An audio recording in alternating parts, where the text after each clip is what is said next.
Y'all ever watch a woman morph from calm cool collected to top-tier private investigator before you can blink? Because that's exactly the sonic boom energy Rasheeda brings the instant Season 13 of Love and Hip Hop. Atlanta kicks off. One moment she's sipping her latte and posting fashion ins, half a heartbeat later she's combing call logs, hiring off-duty cops to tail her husband, and reading GPS pings like they're fortune cookies. It starts with the tiniest ripple. Kirk Frost's name popping up in baby Karlie Red's Orbiton, swells into a tidal wave of late-night meetups, blurry van footage, vanishing iMessages, and whispered accusations that melt studio lights. Let's rewind to the fuse that lit this bonfire. Pre-production leaks whispered that Rasheeda and Kirk's marriage had been tense. Translation: phones suddenly living on airplane mode, business trips that overran like cheap mascara, and assistants formulating new alibis before breakfast. Longtime viewers know Kirk's greatest hits: the Season 6 stripper jacuzzi fiasco, rumors of secret condos, the Oops Baby scandal that generated more memes than apologies. His fidelity resume looks like a CVS receipt, half a mile of questionable transactions, discounts nowhere in sight. So when Rasheeda clocked Karlie Red lurking around her man again, every smoke alarm in her system went off like 4th of July fireworks. Karlie, for the uninitiated, is the human embodiment of a breaking news ticker. One week she's spilling someone else's tea. The next she's cannonballing into the kettle. Her relationship Rolodex reads like a tabloid true crime dossier. Benzino, young jock. Caesar from Black Ink. She's allergic to boredom and apparently addicted to other women's boyfriends. Why Kirk, why now? Because recycled chaos still trends. That's why. Flash to a boutique downtown's mall exclusive. The kind where the price tags hide so they don't scare off credit cards. Cameras rolling, cast mingling, and suddenly Kirk glides in wearing sunglasses, indoors like he borrowed swag from a late 90s R&B video. He asks the clerk about something special for a lady friend. 10 minutes later the VIP fitting room is mysteriously double booked. And guess who's already inside, pretending to browse sequin jumpsuits? Karlie, giggling like she rehearsed the scene. Sure, VH1.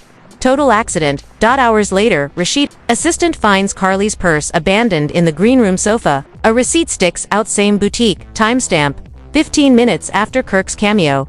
Coincidence, coordinates, 0. Meanwhile, social media bloodhounds sniff a fresh scent. Karlie posts a casual boomerang, clinking wine glasses, mystery man's wrist half-framed, Twitter detectives zoom, enhance, reverse image search. Tattoo matches Kirk's birthday post bracelet. The timeline hashtags multiply like gremlins after midnight. Still, Rasheeda plays it cool outwardly. She's done the public meltdown route before. It cost her peace and gave Kirk screen time he didn't deserve. This time she files everything like evidence. Screenshot, forward, archive. Then the nuke drops. Mid-shoot, someone airdrops her a 12-second video. A luxury Sprinter van, red mood lights. Kirk and Karlie shoulder-to-shoulder, laughter spilling into a lean-in kiss that cuts to black a split second before lips meet. No audio, no context, just enough to scorch reputations. Rasheeda doesn't scream. She doesn't even blink twice.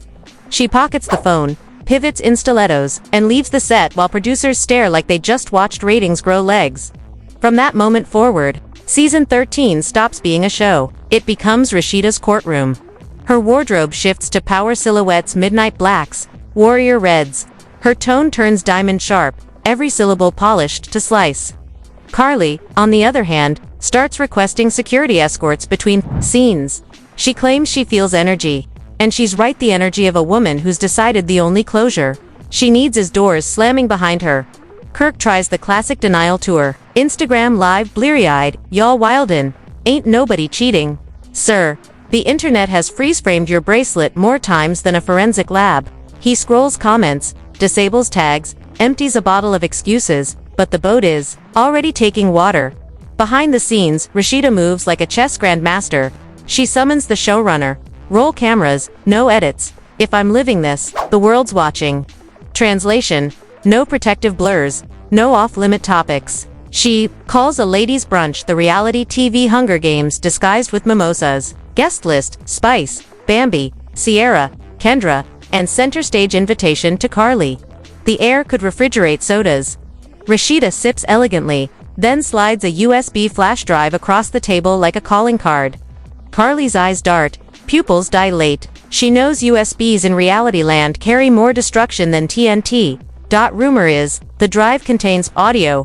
Karlie joking with a friend about fleecing Kirk for her veneer money. Just bat lashes and act wounded.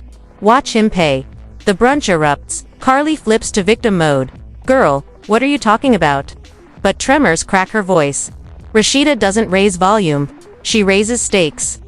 Karma got airdropped, she says, tone flat enough to iron suits. Within hours, #KarlieRed, exposed trends. Memes of Karlie photoshopped with dental molds. Kirk drawn as a malfunctioning ATM. Fan pages once ride or die for Karlie hit reverse faster than a Tesla in autopilot. Spice comments, she do this every season. Bambi ads. Stop shopping for friends and shop for morals. Screenshots of cast group chats leak. Confirming nobody's buying her damsel narrative. Kirk's legal team fires a different shot. Cease and desist. Letters to Karlie for teasing blurry behind-the-scenes images of his sneakers in her condo. Internet laughs. How do you threaten defamation when the footage looks self-incriminating? But the tactic shows panic. Damage control manuals are open. Karlie tries the tear-stained redemption circuit on a no-name podcast. First 5 minutes fine plugs. Her lip line, thanks fans, says women should uplift women. Then the host asks about Vangate. Her composure slips like a clip-on earring. She demands the recording pause, forgetting mic stay live. Y'all said you wouldn't press me about that. I only came to promote my lip line. The leaked audio circulates in under 2 hours. Rasheeda, meanwhile, goes Harriet Tubman. She sets up independent interviews. The Shade Room, on-site, a viral podcast aptly titled, Don't Get Dragged Unless You're Ready. She never names names, but her metaphors slice carotid arteries. When betrayal walks in, it brings its own spotlight, she tells one host. Fans crown her mother of dragons. Kirk unfollows Shade blogs. Karlie blocks comment sections like sandbags against a flood. VH1 senses platinum ratings and schedules. A mid-season emergency sit-down Dr. Jeff on standby with tissues and clinician.com. Everyone shows. Karlie bails last minute, citing safety concerns. Translation: can't dodge questions if you dodge the building. On camera, Rasheeda inches, no smiles. You don't stab someone, then cry because the knife was heavy, she says. Cast mouths fall open. Producers know Emmy tape when they hear it. Word travels that Rasheeda threatens to walk if VH1 protects Karlie. Mona Scott-Young allegedly hops 3 time zones to salvage the season. Legal letters fly. Lawyers, carbolode. Karlie posts about self-care, ignoring the Sprinter van elephant. Kirk cancels a club hosting gig. Vibe wasn't right, he claims. Vibe's name is Consequences, homeboy. Try saying hi. The crescendo, an unpublicized reunion filmed weeks early. Rasheeda in ruby red. Kirk seated like HR told him not to blink without permission. Karlie in oversized shades hiding pupils that scream plot twist failed. The host barely spins the intro before Rasheeda unloads artillery. Karlie fires back. About Kirk's outside babies, but Rasheeda parries. I healed from that. This ain't healing. This is humiliation, and I won't bankroll your storyline. Then the host reveals an internal investigation. A production assistant claims. Karlie pitched the entire scandal hoping for a game-changing arc. Gasps ripple. Rasheeda stands, drops mic. I'm done. Explain the rest to your next storyline. Rumors swirl that Rasheeda's negotiating her own spin-off. VH1 is shaking calculators. Karlie clings to her lip gloss empire, ignoring the crater behind her. Kirk deletes comments, turns off tags, and disappears like free Wi-Fi in a basement. Rasheeda, silent thunder. Karlie, fire dancing on gasoline.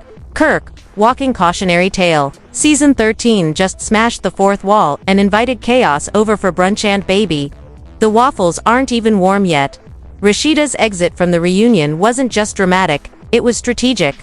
The cameras might have stopped rolling, but her mind didn't. No breakdown, no screaming match, no Twitter fingers, just silence thick enough to choke speculation. She didn't post a single quote, not a single fashion shot. That kind of stillness in reality TV is louder than a slap. And everyone from producers to cast to fans could feel it. They weren't watching a reaction, they were watching someone prepare to shift the entire narrative. Karlie, of course, went in the opposite direction. She jumped online, blinking through filters. Doing a late-night IG live from the back of a rideshare with a ring light and her favorite defense mechanism. People be editing clips. Y'all don't even know what's real. She sniffled. She blamed jealousy, then editors, then dark energy, and just when people leaned in for something genuine, she dropped a promo code for her lip kits. Comments rolled in. Girl, is this an apology or a flash sale? Memes weren't far behind. But while Karlie spiraled and Kirk vanished into his usual routine of deny and deflect, Rasheeda got focused. Not petty, not bitter, focused. She scheduled no interviews. She booked no podcast guest spots. What she did instead, took meetings. At her boutique's back office, she met with her longtime manager, a crisis PR expert, and a quiet legal rep with no interest in fame. On a whiteboard, they built a map, not just damage control. A restructure of everything. Her narrative, her brand, her public power. This isn't a scandal, Rasheeda said. It's leverage. Meanwhile, VH1's producers were scrambling. They thought they'd caught lightning in a bottle until they realized that lightning might walk out if they didn't handle it right. Rumors leaked that Rasheeda had given them an ultimatum. If y'all want me to keep filming, I want control over my story. No more creative edits to protect the messy ones. No more scenes built around fake drama while the real betrayal stayed buried. They needed her badly. Back on set, Kirk showed up to film a scene at Rasheeda's store. He came in quiet, hands in pockets, eyes tired, holding a small jewelry box. A gift, a bracelet, rose gold, engraved with the words forever. Frosted, her old nickname. He offered it like a band-aid over a bullet wound. Rasheeda didn't even look at it. You don't fix a cracked foundation with jewelry, she said. You fix it with truth. And you haven't given me any. He stammered. Said things were misinterpreted, that it wasn't like that. She looked at him, flat and unreadable. You were in that van. You smiled. You leaned in. Ain't no editing trick there. He left the shop with the box unopened. Not long after, a boutique receipt Karlie tried to deny resurfaced in sharper detail, time-stamped only moments after Kirk's visit. Same item, SKU, same boutique. And then came the audio clip. Karlie's voice laughing with a friend. He dumb enough to pay for my veneers. I just need to act hurt, and boom, he's in savior mode. The backlash was fast. Stan accounts turned. Fan pages that used to idolize Karlie switched lanes. Hashtag KarlieRedX hit trending again. Even some cast members started unfollowing her. Spice allegedly dropped a comment under a shady post. You don't need lip gloss if your mouth stays lying. Bambi posted a clown emoji. Sierra posted nothing at all, just a selfie with Rasheeda tag, and the caption "Real recognizes real." Kirk tried to go live. He wanted to clear the air.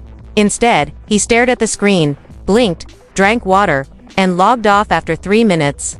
Comments like "Bro, you cooked," "Log off" flooded the chat. Karlie, realizing the walls were closing in, tried a new strategy. She ghosted, skipped filming days, claimed stress, claimed unsafe energy. VH1 was torn between protecting talent and protecting their ratings. Someone high up thought they could fix this with a reconciliation episode. Dr. Jeff was called in. Therapy chairs were set up. Everyone showed. Except Karlie. Rasheeda walked in wearing black, like a funeral wasn't over yet. She knows why she ain't here. Rasheeda told the room. You don't get to stab somebody and then cry because the knife was heavy. The cast sat in stunned silence. Even the producers, who thought they'd seen it all, leaned in. Kendra, usually reserved, said it out loud. It's wild because she did this same thing with Jock. Cry 1 minute, scandal the next. Spice nodded. She don't want resolution, she wants relevance. And Kirk, he stayed silent. Maybe because even he couldn't defend it anymore, or maybe because he knew what was coming next. That's when the footage started spreading. Blurry. Screenshots from Karlie's backup IG account began surfacing online, pictures that looked a little too familiar. A wine bottle on a marble countersink, label as the one in the van video. A man's shoes beside her couch matched Kirk's recent fit. Her caption, just a smirk emoji. Kirk's team wasn't having it. A cease and desist letter was issued. They threatened legal action against Karlie for insinuations and misleading content meant to harm Kirk's reputation. The irony was rich. At the same time, Rasheeda did something unexpected. She went on a press run, but not to gossip blogs. She went to the Shade Room, to Essence, to a podcast titled Don't Get Dragged Unless You're Ready. In every interview, she didn't name names, but she didn't have to. When someone betrays you, you don't need to retaliate, she said. You need to rise. The truth walks itself out. Her words became audio clips, captions, wallpaper quotes. TikToks used her voice as background. 2 transformation videos. Fans started calling her the Silent Storm. Karlie finally popped up again, trying to spin things. A teary-eyed Liv. I would never hurt Rasheeda like that. I've been through so much. My father died. I've been cheated on too. But she never answered the key question. Why was she alone in that van? Why was that her voice on the audio? Why did her receipts match his steps? People weren't buying it. A leaked chat thread from a former assistant showed Karlie calling Rasheeda boring and jealous, saying this show needs me and Kirk, or it's just background music. That was the final nail. Then came the reunion taping. This wasn't the end of season 1. This was a mid-season emergency episode, filmed quietly at an undisclosed location. No audience, no promo, just damage control with spotlights. Rasheeda came in wearing deep red. Her presence said, "You should have never played with me." Kirk sat 10 feet away. He looked like a man waiting on sentencing. Karlie walked in last. Sunglasses on indoors, like she thought this was a Real Housewives audition. The moment they sat, the host pulled out a sealed envelope. We've received confirmation from production that a crew member overheard certain cast members pitching fake storylines involving romantic setups in exchange for more camera time. Karlie, would you like to respond? Karlie said it wasn't. Her Rasheeda didn't even bother looking at her. Instead, she stood up, picked up her mic, and said, "Then I'm done." Karlie shouted after her, "You don't know the whole story." Rasheeda turned just long enough to say, "I know enough. The rest you can explain to your next storyline." The room went still. In the weeks that followed, the fallout was brutal. Rasheeda's followers skyrocketed. Karlie's started to dip. Kirk deleted every post except a photo with his kids. He turned off comments. Rumors flew that he'd canceled club appearances, didn't want the wrong energy. But Rasheeda didn't stop there. She announced a limited edition merch line, "The Queen Never Moves Backwards." Each sale helped fund women's leadership programs. The drop sold out in less than an hour. VH1 scrambled. They offered Rasheeda her own spin-off, with full creative control. Working title, Frost Forward. Kirk would appear only in accountability arcs. Karlie downgraded to friend of Shu, minimal screen time. No edit rights. No leverage. Rasheeda had gone from cast member to queenmaker. And just when people thought the dust might settle, Rasheeda dropped a new video. No shade, no yelling. Just her in a boxing gym, gloves on, focus firm. Caption, "Healing is a contact sport." Over 11 million views in 48 hours. Karlie tried to do another redemption interview. Halfway through, she forgot the mic was hot and muttered, "I only came to plug my lip gloss, not get dragged." It didn't help. Nothing could buy now. Even her glam squad had started ghosting her. And Kirk. He showed up to a workshop for men, trying to regain their wife's trust. The clip never aired. Because healing, that's no longer his storyline. That, without saying a word, became Rasheeda's ultimate power play. She didn't burn Karlie, she outgrew her. On camera, in style, the gala that was supposed to be a celebration of women's empowerment became the most anticipated battleground in reality television history. Officially, it was a fundraiser supporting scholarships for HBCUs. Unofficially, it was the final showdown between a woman scorned, a man exposed, and the ex-friend who made betrayal look like branding. Invitations were printed in gold. The red carpet was triple-length. Paparazzi camped overnight. VH1 had so many boom mics in the building, even whispers echoed with clarity. Rasheeda arrived first.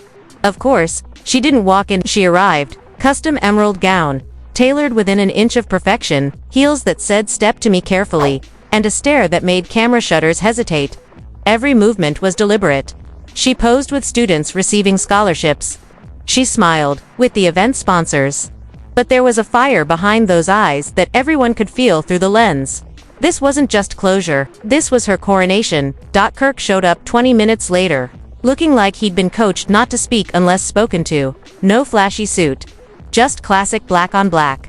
His body language said he knew the energy wasn't for him, and, for once, he respected that.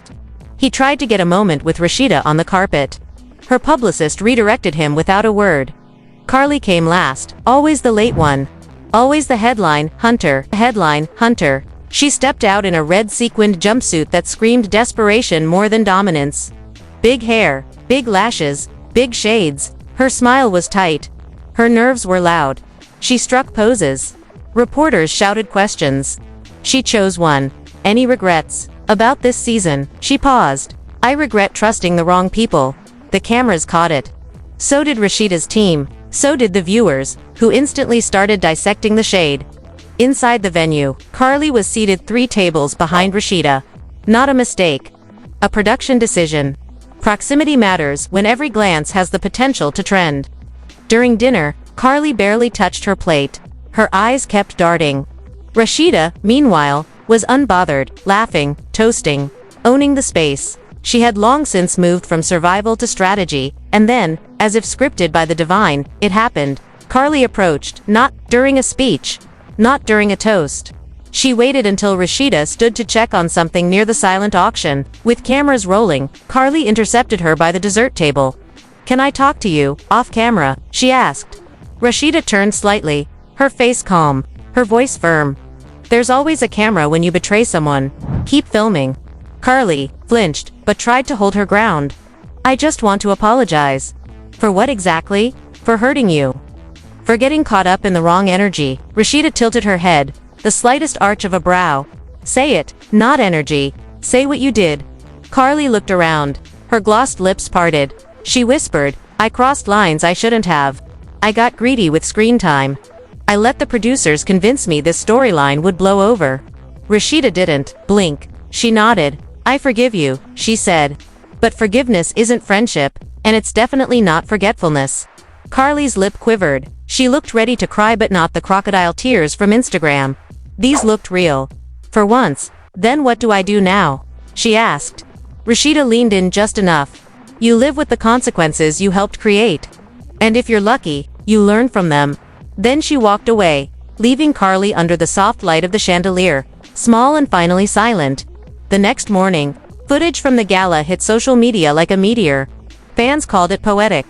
Comment sections lit up, with phrases like "the Queen gave grace, not access," and "Rasheeda's masterclass in boundaries." TikTok edits layered Rasheeda's walk-off with Beyoncé's alien superstar vocals.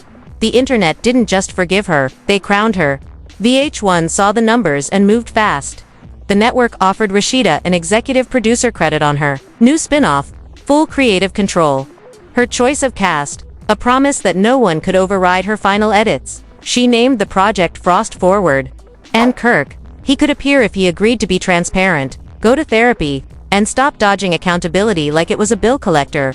Karlie, meanwhile, wasn't invited, not even as a guest. Her storyline had expired, her edits too toxic to spin, her apology was noted, her presence no longer necessary. She tried a podcast circuit, but the reception was lukewarm. Fans weren't interested in more. What had happened was, they wanted growth. She didn't offer it, and Kirk, he finally showed up to a therapy session. Cameras optional. Mic off. He sat across from Rasheeda with no script, no publicist, and no ring. Just questions. Just regret. Just reality. "I don't deserve another chance," he said. "You deserve the truth," she replied. Whether they rebuild, no one knows yet. But what's clear is this. Rasheeda isn't rebuilding for him. She's rebuilding for herself. And the cameras. They'll follow her now. Not to chase drama, but to witness a woman rebrand in real time. The show ended not with a fight, not with a scream, but with Rasheeda walking into a community center in heels, clipboard in hand, ready to host a mentorship event for young Black entrepreneurs. The final shot, her standing at a podium, looking directly at the camera, and saying, "Sometimes the betrayal ain't the end. Sometimes, it's the beginning." Cut to black. Roll credits. No one clapped back louder than Rasheeda did with her silence. Her strategy, and her refusal to let someone else direct her life.